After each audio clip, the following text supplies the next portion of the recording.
What's up, everyone? Well, my next wacky world of MultimediaJay is going to be about this device right here, the SanDisk Sansa Clip Plus MP3 player. So I actually have the video already recorded.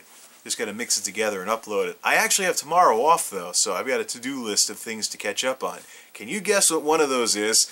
Yeah, anyways. Yeah, I got some videos to put together, among other things to do tomorrow as well. So I'm going to treat tonight like a Friday and take it easy and just do some vlogging instead. So I don't have to set an alarm tomorrow, so looking forward to see what I can get done or get caught up on tomorrow. But we'll let tomorrow worry about tomorrow and just take it easy tonight. So I want to clear the air about some stuff that, some old fights that have been brought up, or brought back, I should say, that I wound up mentioning in the YouTube comments as well as in my little discussion on 4K earlier. I eventually had to talk about some old disputes that I used to be involved with years ago here on YouTube. So for the longest time, I've played the role of the cynic, or the person that has to get the part 2 of the story, or the rest of the story, or shut down the sales presentation, or shut down the sales pitch, or diffuse the fanboys, or something along those lines. And Blu-ray hasn't been an exception, has been no exception, actually. Alright, so the article, this is the ZDNet article I mentioned earlier, Whatever Happened to Blu-ray. It's a cynical article. I think there was another one on there too, in 2008, Blu Ray Is Dead, heck of a job, Sony, that ignited a firestorm of comments. I'm not going to read the whole article because I linked it last time and I'll probably link it again, so go read it there, get some traffic on their site, give them reasons to make more of these things. But this article is from April of 2014. And the author writes that Blu-ray is kind of like a zombie format. He's talking about how after the format war with HD DVD, Sony snatched defeat from the jaws of victory. They thought they had a cash cow they could squeeze for billions, but the reality was far different. Did Blu-ray win? Of course. When you see consumers breathlessly counting the days until the next blockbuster comes out on Blu-ray, lining up at video stores and forking over 50% more for the Blu-ray version, you know you have a winner. Oh wait, that's a Sony circa 2008 fever dream. Video stores are mostly gone, replaced by Redbox. Grocery stores have a few dozen DVDs and some Blu-ray discs. Walmart does a good business with $5 Blu-rays, but for the most part, the packaged media business has collapsed. So then they talk about some statistics. Sales on Blu-ray up 4.2% versus 2012 in the year 2013. But consumer outlays only increasing 2%, which didn't compensate for a 13% drop in DVD sales. So packaged media ultimately is bleeding red ink. And what's really going on here, though, is something that I totally called years and years ago. So I should probably explain the whole situation with Zaranyzerak first before we get into the discussion on Blu-ray. Zaranyzerak is an AV geek on here. I don't want to invoke the US versus Canada rivalry, but yeah, he's from Canada and he's an AV geek. And whereas I talk about more of the technical side of multimedia, he talks about things like Blu-ray releases and stuff like that. And there's a clique of movie buffs here on YouTube that do like DVD or Blu-ray updates where they'll buy something and they'll be like, yeah, I got these movies, so I'm going to talk about them, and they vlog about stuff that they've bought. Things like that. So there's an entire clique of those folks on there. Stoudman's one of them too. But Zaranyzerak is kind of like the firebrand of all this because he's the one that I clashed with a couple of years ago. Matter of fact, I'm actually pretty surprised that Stoudman even subscribes to my channel because I was the voice of reason with 4K and I was the voice of reason with Zaranyzerak talking about how Blu-ray is the new standard. Blu-ray is going to take over the world, blah, blah, blah. You know, that kind of stuff.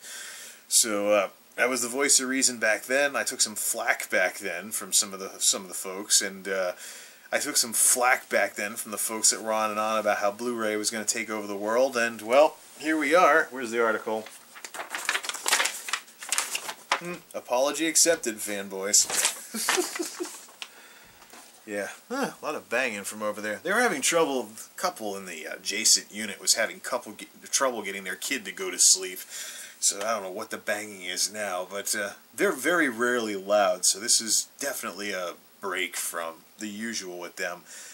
But the whole thing with Zaranyzerak was, I first subscribed to his channel in 2006-ish, I saw he actually got featured on the front page, which was a big thing on YouTube back then. He did a chroma key video called Super Mega Transform. And so I was like, yay, cool, see if this guy does anything else. Him and one of his friends basically, like, just type Super Mega Transform into YouTube. It's probably still there. There's an HD version out nowadays too, but it's like, Guy 1, Guy 2, Super Mega Transform X. And they basically, like, they went, just like, it's like, yeah, it's about as nerdy and AV geek as it gets, but this guy, like, blue screened the heck out of himself. I mean, I've done some blue screen stuff over the years, but never as nutty as what this guy did. I mean, he just, it's Super Mega Transform is something that you have to experience, so look for the video and watch it. It's probably still out there somewhere, or I hope he hasn't taken it down. That stuff was hilarious. I actually was hoping that he'd make a series out of it, but that never panned out, so he wound up just talking about his Blu-rays instead. But anyways, so yeah, so he's in. There's a group of people on YouTube that do like reviews of stuff they buy and stuff like that, and of course he's a movie buff as well, and he was going on about how Blu-ray was the new standard DVD, you know, was going to go away or something like that. It was going to die or something along those lines. Oh yeah, DVD, yeah, it's done for. But I rightly identified at the time the technical issues associated with Blu-ray. So, for example, downloading updates and stuff like that. I haven't been a total enemy of Blu-ray or anything. I mean, I wasn't like those people. I'm not like those people that complain about DVDs not taking up their whole TV screen or something like that. But I've tried to explain that to my dad a couple of times too. But it really requires, you really have to give a darn about how movies are made and how things are filmed in order to understand aspect ratios. But so this thing still works. This is actually my hack job Bluray drive, consisting entirely of a light-on BD-ROM drive inside an enclosure. The ironic part is, even though this is kind of like a miniature version of me building my own computers, it still works. All the prepackaged Blu-ray drives that I've bought over the years have all died. The Plexter didn't make it a year, and the Samsung that I bought to use with my netbook actually is now just a DVD drive. The blue laser's dead on it. Red laser still works for DVDs, so I use it as a plug-in drive for my netbook. But yeah, this thing is out. This hack job Blu-ray drive has outlasted all of the only other Blu-ray device that I have is my PlayStation 3, which I watch all my movies on. This thing is for like my PC setups and stuff. The point of this device was to actually put the wear and tear on the plug-in drive instead of, well, put the wear and tear only when I was watching Blu-rays. So, only put the wear and tear on the drive and the lasers when watching Blu-rays, and then have the DVD-ROMs do all the other stuff. So, it's not like putting a drive in the computer and then having it only get used like 10% of the time to watch movies with, but still get the wear and tear the rest of the time. One of those deals. So maybe I was being a little too paranoid or a little too over-prepared, but this thing still works. The pre-packed stuff that I have, like the Samsung and the Plexter, don't. So, right. I haven't been a total enemy to Blu-ray, but I have been a lot more smart about it, shall we say. I didn't dive in head first and buy a bunch of $30 movies. I waited until Amazon started having the sales where they would have like Blu-rays that would be like either the same price as DVD or a couple more dollars than DVD. And so I do have a bit of a Blu-ray collection, although I don't collect all kinds of Blu-rays. I'm way more of a video game person than a movie person, so, you know, but I do have some things here and there. I do get some DVDs nowadays. Like here's Over New England, which was a PBS show that I saw growing up, and so did a lot of other people that grew up around here. If you watched PBS as a little kid back in the 90s, the odds are that you saw some footage from this television special in between shows and stuff like that. I don't know why I'm twitching or anything, but yeah. Over New England, scenic footage, but it was shot in 4:3. The cameras weren't all that great either, so I just have it on DVD. And if it came out on Blu-ray, it would be a waste of money. And Baraka, on the other hand, was shot with 8K cameras back around the same time period. It looks amazing. I mean, this thing has been retouched and, you know, I don't want to say restored, but this is total eye candy. I first found out about it on HD Nation years ago, back when HD Nation was still a separate show on Revision 3 before they got folded into Texzilla, which I never really liked. But and then of course you have my favorite way of selling Blu-ray, the the combo pack. This is Disney's Miracle, about the 1980 Miracle on Ice starring Kurt Russell. I have a couple other movies in dual packs too. If I see a dual pack somewhere, I usually pick it up because it's not that expensive, and you have both formats. So whatever player you have, if you have your Blu-ray set up ready to go, or if you're just watching DVD on a little laptop screen or something like that, yeah, I mean, I have 17 again in dual pack. I also have Spaceballs in dual pack, and of course I have Miracle in dual pack as well. If I see a dual pack version of something, I usually get it, because even though DVD is like dinosaur video disc or dollar store video disc, it hasn't gone away. It's still a cheap way to watch content. If you don't watch a lot of stuff, or you want to have a movie collection on the cheap, DVD is the way to go, because as people get curious about Blu-ray, or they start messing with Netflix or something, they're getting rid of their DVDs. I mean, there's secondhand stores around here that have shelves and shelves of DVDs for like $2 each, $3 each. I mean, I thought it was a bargain when I got Groundhog Day on DVD for $3 from Big Lots. I had never bought a $3 movie before. And actually, I still have that. I don't have the Blu-ray version of Groundhog Day. I still watch it on DVD. So it's interesting how much mileage I've gotten out of the $3 Groundhog Day that I got from Big Lots years ago. But there's now secondhand stores selling DVDs in respectable condition for $2 a movie, $3 a movie. There's actually one store that sells them for $1 a movie. So there's your dollar store video disc for you. And if you're poor and you have a 720p TV, you just upscale, and the TV can't, or you sit far enough away from the TV. Like a lot of people sit too far from their TVs to see all the details in Blu-ray. You really need to be 5 feet or closer for most screen sizes that aren't like 50 inches or something. Just look at those charts that I mentioned last time. But yeah, so DVD still very much around, alive and kicking. I mean, you can still get DVDs. You can still get DVDs, and the reason why, of course, is less technical hurdles. The whole thing about 1080p. 720p and resolutions and aspect ratios, and do you have the equipment for it, and firmware updates, that's geeky stuff. I mean, the fact that Blu-ray has had software updates and stuff like that, where you buy a movie and you need a new software update for your player, that really is what chills. That's really what what kills the mainstream appeal of Blu-ray. I mean, if someone goes to the trouble to have a Blu-ray collection, they're at least a little bit of an enthusiast, because that's what this has become. Ladies and gentlemen, Blu-ray is this generation's Laserdisc. It's an enthusiast format. Great picture quality, blows away most of what's on the internet these days in terms of streams, and you can watch it offline, so you don't have to, use up part of your internet, bandwidth to watch movies and stuff like that. So if you've got like kids watching YouTube in their rooms or something like that, you don't have to worry about stepping on their toes while you watch a movie. And then there's a whole value-added thing, like wanting to have like packaging and artwork and stuff along those lines. The same reason why people buy physical copies of games and physical copies of CDs as well. Although I buy physical CDs because it's free backup media. I usually won't buy. I don't do like what they said back in the 90s, where you spend money for a CD for 1 or 2 songs. I don't do that, but I listen to a lot of stuff that I actually want to buy the whole CD, so it's one of those deals. But yeah, the Laserdisc of our generation. There's still a bit of a technical hurdle. You have to get a decent player. Players are still expensive, whereas DVD is ubiquitous.